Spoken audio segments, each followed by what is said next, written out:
더불어민주당과 정부 청와대가 평양 공동선언 후속 조치와 판문점 선언 국회 비준 동의에 역량을 집중하기로 했습니다.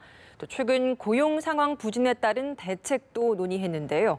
국회 취재기자 연결해서 자세한 내용 살펴보겠습니다. 정주희 기자. 네, 이해찬 대표 취임 이후 두 번째로 열린 고위 당정청 회의에서 당정청은 입을 모아 4.27 판문점 선언 국회 비준을 강조했습니다. 민주당은 브리핑에서 한반도 평화 시계가 속도를 높이고 있다는 데 인식을 같이 하고 후속 조치와 판문점 선언 국회 비준을 위해 역량을 집중하기로 했다면서 야당의 협조를 촉구했습니다. 9.19 군사합의 후속 조치에 대해서도 차관급 대책기구를 구성해 상호 적대 행위 금지, JSA 비무장화, 공동 유해 발굴 등 즉각 이행 가능한 과제부터 남북 협의에 따라 이행하기로 했다고 밝혔습니다.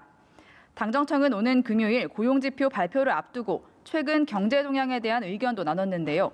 민주당 홍익표 수석 대변인은 고용 상황이 엄중하다는 데 인식을 같이 했고 고용 문제에 대해 보다 긴장감을 가지고 실질적 조치를 마련하기로 했다고 전했습니다.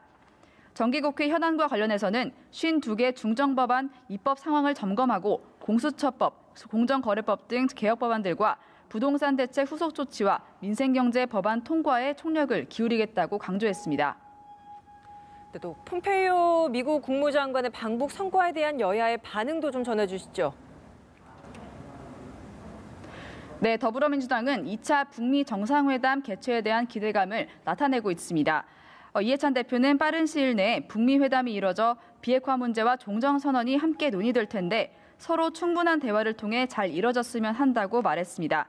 자유한국당도 북미 양측이 2차 회담 개최를 합의한 데 대해 환영의 뜻을 밝혔는데요.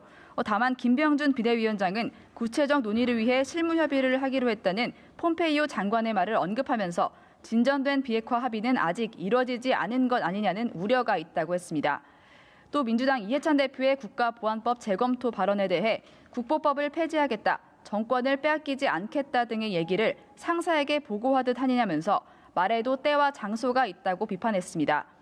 바른미래당 손학규 대표도 비핵화와 미국의 참관 상응 조치 논의가 있었다는 점을 환영한다면서 문제 해결에는 시간이 걸리기 때문에 조급증을 버리고 냉정하게 대해야 한다고 주문했습니다.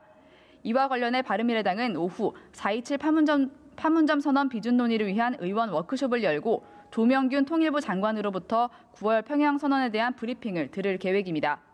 지금까지 국회에서 연합뉴스TV 정주희입니다.